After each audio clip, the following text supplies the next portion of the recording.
Kia ora from Aotearoa. Poppy here with the current 9th wave.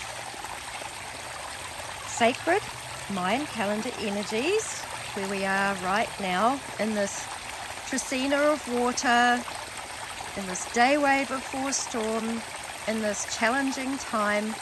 You know what they say, when things get tough, the tough get going. That's a little bit how I feel at the moment. I was very uplifted and inspired yesterday by a friend, and you know, it's caused me to reflect a lot, which I get to do a lot because my body, the way that it is at the moment, that's what I'm capable of. I'm not capable of a whole lot of things at the moment, but I wanted to share this energy, which is 3 monkey.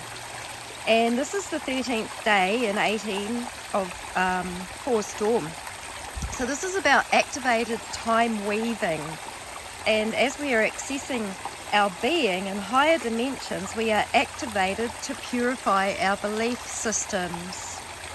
Particularly, we're in force storm and we're in the water trecena. It's so much about cleansing. It's so much about purification. So we access ourselves from beyond the dimensions when outer psychological programming has been and become lighter, brighter, more loving, pure and innocent, and therefore more magical and playful too. Sometimes we just remember that life here is a little bit of a game and it's a little bit of a show, and in our being we are beyond that. So we have the mental realm, the cloud, the mind matrix, the false time construct, the hub of psychological operations in a lower dimension, which is a mental dimension. Myths, legends, history told by the victor, religious concepts, the myriad of good, evil, warring mindsets, the dualistic systems that affect our consciousness. So the description dualistic that I'm using here is in judgemental, ones like judgments of good and evil rather than what just is. So the ritualistic satanic calendar that keeps people transfixed in worshipping one day over another and observing the lower dimensional games and shows. Okay, so that's a part of this mindset, this construct. And beyond this, the stars and the places of our being are beyond time and social conditioning, just being. Peace, love, joy, compassion, states of being that are absent when we only comprehend the lower dimensions. The control systems fear that we would rise above the mind control, that we might realize the power and magic of our true being. Surviving, competing, and making life in the world of business or busyness, of doing to heap up energy and wealth for a few while they live off the literal lifeblood and toil of others. So as much as I kick up against being laid low from my involvement in the loveless dimensions, I am fortunate to have nowhere to turn to but to be. Unable to do much so often, I've had to face myself head on. So people from my past, they don't actually know me anymore, as I've been through such a radical change over the last 17 months. Remembering what happened, remembering the amnesia of what was compartmentalized off in my mind. I've been weaving my way through time, literally pulling myself together with my being, discovering parts of myself that were contained in trauma, in compartments that needed to be found, rescued and loved and held by me, and only me, I'm the only one that can do it, and reassured that they belong. I was an anomaly from the beginning of my life, and great effort was made to try to standardize me, including horrific rituals that tore me into parts that were unable to connect or function as the one we each become when we realize our being. Believe it or not, you are the one who may literally pull all the parts of your being together to harmony and balance. And this is why it's vital to know thyself, to become the one. As a little girl, I found sanctity in nature, and it kept me going. Nature would speak to me and encourage me to carry on. I used to hear a voice in the wind that encouraged me on in life. According to just about everyone who was in my life, it was not okay for me to be me. You know, so often I would just say things that were very upsetting to people, or I was just an innocent child and I didn't know that sometimes these truths or something that a child holds can really upset adults particularly. So, you know, I had to conform and do prescribed educational things. You know, one of the things I remember is like studying the current affairs from newspapers that appeared. I remember this and I was like, I found it so difficult, so hard. It didn't make sense to me then, and it doesn't make sense to me now either. However, I learned in order to survive, I had to pretend it did and deny my true feelings. So that's a bit, you know, that's happened to everybody. We've all had pressure to conform to a very artificial world and adopt the fictions that it runs by. Like for our survival, it was hard, especially when you're a very sensitive empath and you feel everyone and everything and you just want to, you know, make peace everywhere you go, and you know, you become very sacrificial. Anyway, that's what happens for a lot of us. We are the anomalies in the system. I value you, I treasure you. We are needed here at this time. So people carrying out psychological assessments on me have struggled to fit me into their boxes in any safe area of their bell curves. The prescribed parameters of normalcy are perhaps the anomalies that keep people enslaved in a world of debt and taxes, where people are rewarded for their competitive actions and those who are unable or unwilling to compete get cancelled out, humiliated and outcast, as some of them anyway. Yet in nature, everything is included, and when in balance and harmony, environments flourish with life force and beautiful, attractive energy. I've always been able to see energy, and I'm very grateful for that, because that has also kept me in touch with truth. And you can hear it, you can see it, you can feel it. It's quite incredible. And it's when we really come back to our being that we are, you know, become true observers of that again. Imagine what it would be like if the artificial frequencies that are putting so much pressure on us were all disabled. Imagine what it would be like when we all realize the true nature of our authentic being. Humanity has been caught in webs and nets of lies, deception and trickery, forced to compete to survive, and even the most beautiful, masterful beings were mimicked and replicated and infused into psychological operations as only parts of the fullness of their beings. And when something's in part and it's not in full, that's where trickery can take hold.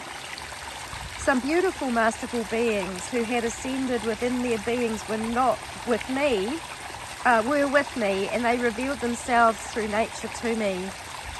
As an example, the true Jesus, I feel I know personally, as I see it, has no care for what name he's called and has been converted by religions as a saviour symbol.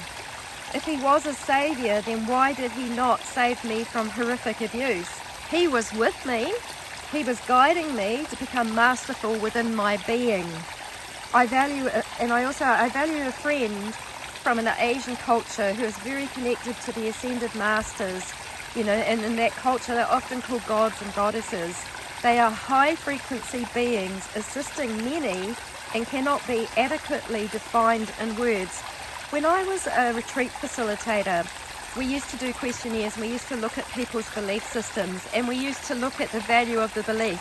We used to say, does this belief serve you? Does it help you? Does it liberate you? Does it set you free?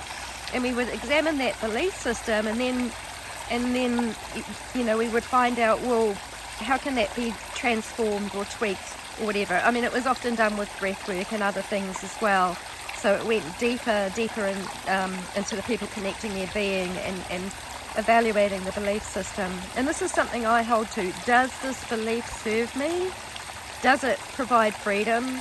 Is it loving? All of those sorts of things are at the foundation of my belief system, because we all have a belief system. And it can bind us, and it can also free us. The satanic or Luciferian way is to create saviour mentality, to keep people invested in the ways of mind control, governments or politics. We actually evolve by our life experiences that may ultimately guide us back to becoming the one, which is a true work in progress. I'm not saying I'm there yet, but I know I'm in that work, I'm in that progress.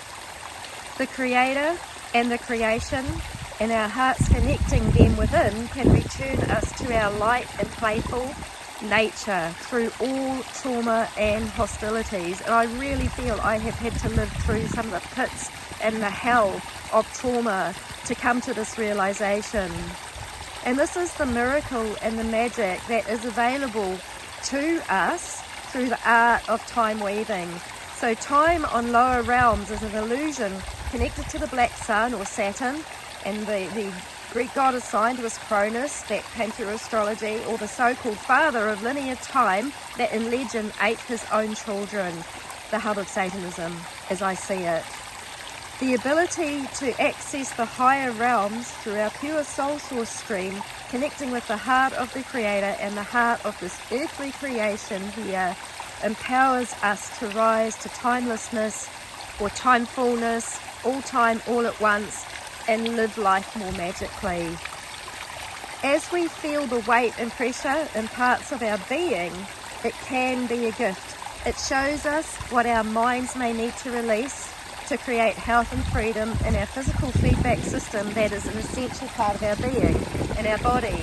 And this is also why there's still a lot of unease or dis-ease that's been in my body that is working its way out as my belief system changed.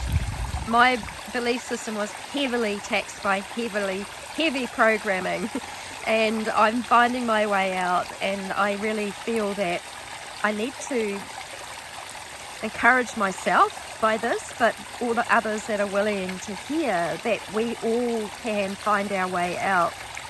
And that is the timing of the calendar, and it's really, it's a beautiful thing, and it comes with challenge, it comes with all sorts. Yeah, so many people who realise that they are seeded from the stars, they long to go home, and I mean, it happens to me too, to belong, when they are valuable anomalies here assisting our planet's rebirth into a new Earth. This longing comes up, especially as we detect limits and constraints and breaking free of our psychological programming.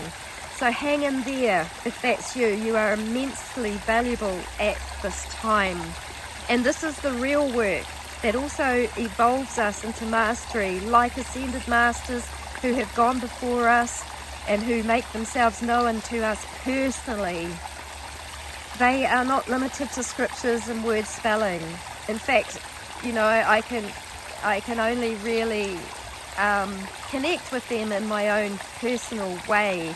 I've seen so much trickery and deceit in word spellings and scriptures and things that to actually have that personal connection is amazing, and it has me in tears sometimes at how loved I really am and how supported I really am on this journey at the toughest of the toughest of the toughest of the times. And it doesn't even matter if I were to die, it doesn't even matter. It brings me into fearlessness, which is actually lovefulness, which is of the higher dimensions.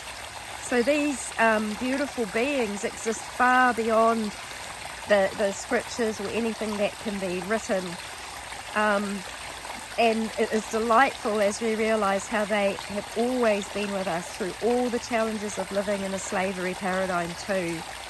It's from our being held in the hearts of the Creator and the creation that we truly get to see, grow, trust and gain confidence in the magicalness of our existence, and also to be empowered and guided and shown how to be, what to do in each now moment. So may we discover the peace, love, joy, freedom and happiness that the sacred self-unification brings as we come into being the one. It may seem short-lived at times because we have psychological programming to undo, and that is all part of the progress. So enjoy, and so much love to you.